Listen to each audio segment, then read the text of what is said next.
विधायक दल राज्यपाल से मुलाकात करने जा रहा है, क्या विषय है, कब मुलाकात करेंगे, क्या मांगे आप लोगों की? देखिए, स्वाभाविक है जिस प्रकार से भारतीय जनता पार्टी प्रदेश के अंदर, मैं तो कहता हूँ पूरे देश के अंदर, इनके लोगों पे, मंत्रियों पे, विधायकों, सांसदों पे आरोप लगते हैं, न कभी उसका खंडन करती है। इसका मतलब स्पष्ट है कि भारतीय जनता पार्टी इन लोगों से बुलवाती है। इनके सरकार के मुख्यमंत्री कुछ कहते हैं, न प्रधानमंत्री कहते हैं, और न इनके संगठन के लोग कहते हैं। अभी आपने देखा है कि गृह राज्य मंत्री ने क्या हरकत करी ग्वालियर में, उस पर सरकार ने कुछ नहीं करा।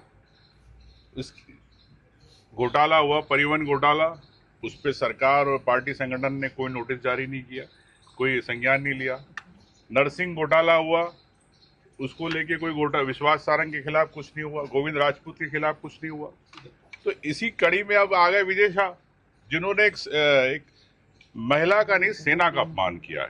तो मैं समझता हूं कि तत्काल इस्तीफा देना चाहिए, स्वयं के विवेक से, अगर उनमें थोड़ी सी अगर इंसानियत और बची है।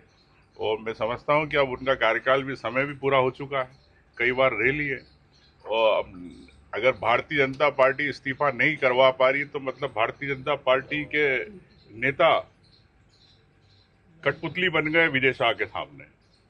ये मैं कह सकता हूं, चाहे मुख्यमंत्री हो, चाहे बीडी शर्मा।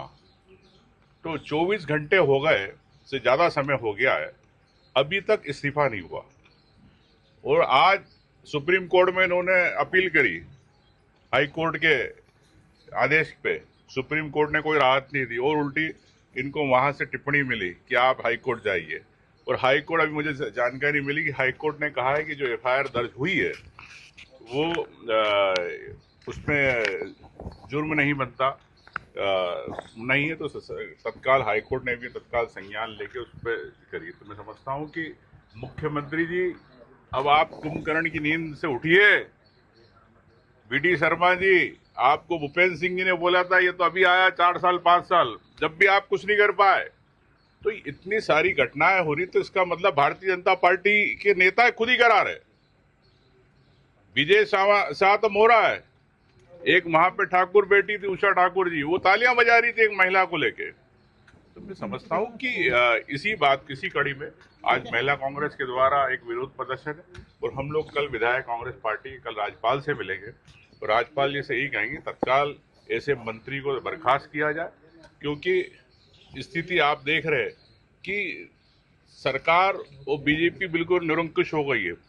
जो राहुल गांधी जी कहते हैं कि तानाशाही की सरकार चलाते, तो यह